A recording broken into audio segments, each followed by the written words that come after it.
Thank you, Mr. Chair. I'm going to go quickly here, so bear with me. I'm sure you're aware the Administrative Procedure Act defines a rule as an agency statement that is, quote, of general or particular applicability and future effect, and designed to implement, interpret, or prescribe law or policy. FHFA's buy-merge requirement would affect participants in the housing finance market. It also is a major change in policy from the longstanding tri-merge requirement.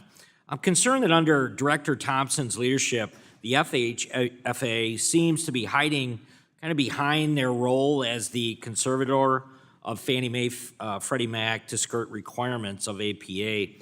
Mr. Toney, does your office have any plans to investigate the FHFA and is following, whether or not they're following APA with its policy change announcements?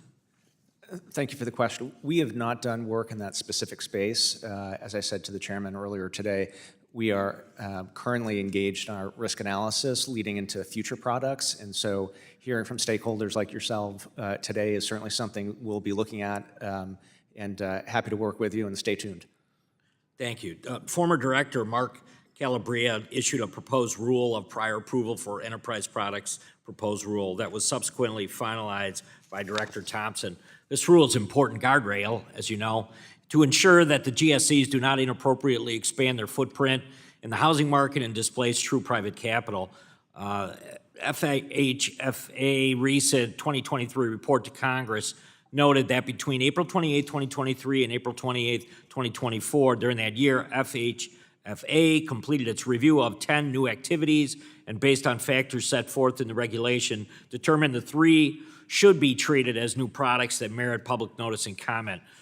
Do you plan to issue a report assessing compliance with prior approval for enterprise products final rule? It's certainly something we're looking at. We've not made that decision yet, but I'm certainly familiar with the topic that you're speaking about, and is going to be a continued topic for us moving forward.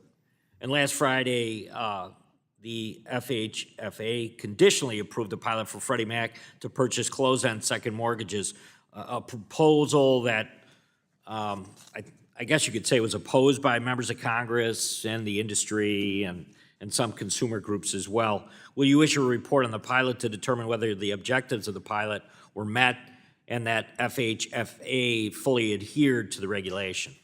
Thank you. It's certainly something we're considering and we'll be speaking about in the coming weeks ahead as we plan our future products. IG audits of the Community Development Block Grant Disaster Recovery Program have determined that the time to deliver program funds to grant recipients varied greatly between 01 and 2022 and trended upwards. This funding has always been implemented pursuant to appropriations language, which makes changes to the underlying CDBG statutory requirements. To Ms. Davis, how does the discrepancy between CDBG requirements and appropriations language affect the timeline for allocating CDBG direct funds? Well, thank you for that question. I think the complications with CDBG-DR are simple fact that the program does not have permanent authorization, so it doesn't have as much predictability. We have long sought permanent authorization. We've seen progress. We've had our previous 2 secretaries, both former Secretary Carson and former Secretary Fudge, endorse that, say they support permanent authorization. We've seen progress at the department. They now have a consolidated notice that they issue. Sometimes grantees are looking at multiple notices at any given time while in the process of having an urgent need, trying to execute funds, trying to build capacity. How could they make that process more efficient?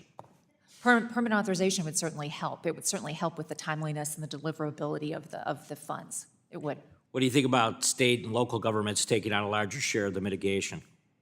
Well, we need to make sure we're ensuring that there are proper monitoring and we're assisting the subrecipients, because it never just stops with the grantees. It goes. This is a very decentralized process.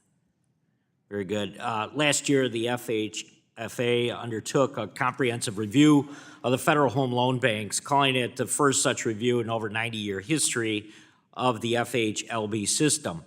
a statement that kind of ignores the multiple times that Congress has reviewed and made statutory changes to the system, but we're kind of used to that, I guess, in Congress. The report calls for several changes to the system, including to its mission and usage. Has the Inspector General, Mr. Tomney, has the Inspector General reviewed the FHFA's mandate to make such changes absent clear congressional directives to do so? Thank you for the question. I'm certainly familiar with the report. The gentleman's time's expired, and I asked to respond in writing for the Yeah, question. very good. Thank you. Thank the gentleman. The gentlewoman from Michigan, Ms. Tlaib, is now recognized.